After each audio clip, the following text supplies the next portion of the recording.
ব্যবস্থা রেখেছেন। সাহাবায়ে কেরাম প্রশ্ন করলো, ইয়া রাসূলুল্লাহ, নবীজি আপনি তো সকলের আগে সাইয়েদনা আবু বকরকে তো আপনি তো কাপ দিবেন, আমাদেরকে কাপ দিতে তো আমরা পানির তৃষ্ণায় মরে যাব।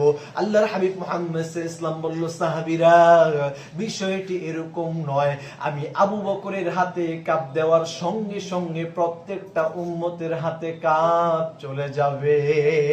সুবহানাল্লাহ। আমার ভাই, আমার বন্ধুরা, আরবের সেই কাফেররা আবু লাহাব, উতবা, সাইবা, ওয়ালিদ ইবনে মুগীরা, তারা সবাই যখন কিনা আল্লাহর হাবিব মুহাম্মদ সাল্লাল্লাহু আলাইহি ওয়াসাল্লামের বিরোধিতা করেছে, আমার রাসূলকে লাসকাটা বলেছে, আল্লাহ রাব্বুল আলামিন কুরআনুল কারীমের সূরা আল্লাহ রাব্বুল আলামিন কুরআনুল কারীমের সূরা কাউসার নাজিল করে আল্লাহ তার দোস্ত মুহাম্মদ সাল্লাল্লাহু আলাইহি ওয়াসাল্লামকে জানিয়ে দিল, হে রাসূল, চিন্তার কোনো কারণ নাই, টেনশনের কোনো কারণ নাই, কিয়ামত পর্যন্ত আপনার উম্মতেরা এক ডুক হাউজে কাউসার পানি পান